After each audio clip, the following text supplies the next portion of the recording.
يلا عاود. كان كدا واحد المغربي خدا فيزا وغادي لالمان، ويعيط لي صاحبو قال لي الله يرحم الوالدين اللي بيجيب لي معاك الحلبه، باغي يدير الفيزا.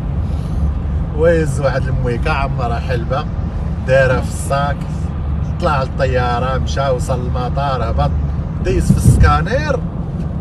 هما دوك الديوانه وهما قال لي يا بعد شدوه هو جلسوه في واحد الكرسي، جابوا الكلاب بداو يشمشموا في ديك الحلبه. شنو هو هادشي؟ قال لي ما حلبه كنديروا بها الرفيسه. لا بلاتي تسنى غنصيفطوها للمختبر. صيفطوها للمختبر، قلبوها واحد السويعه وما يرجعوا عنده كيضحكوا، قالوا لي ماروكان ديزولي سمح لينا. رحنا قلبنا هذه الحلبه، ورحنا بصراحه اكتشفناها اليوم، راها غنيه بالفيتامينات وفيها المغنيسيوم وفيها. دابا طلب اللي بغيت، قال لي معطيوني اخر حاجه خرجت عندكم هنا في الالمان. يعني اخر حاجه اللي خرجت عندنا هنا في الالمان هي الاودي.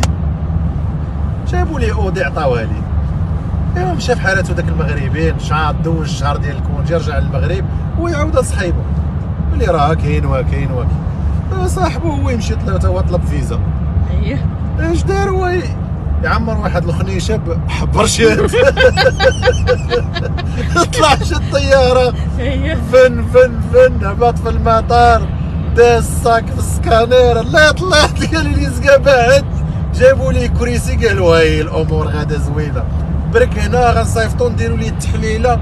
صيفطوا هذاك الشيء التحليله وما يرجعوا عندو، قالوا لي ماروكان ديزولي سمح لينا. عرفتي حنا اول مره كنكتشفوا هاد الحب رشاد، وراه غني بالفيتامينات وفيه الحديد وفيه. قلت له باش بغيتي؟ قال لي اخر حاجه اكتشفتوها في الالمان، وما يجيبوا لي خنجه ديال الحلبه.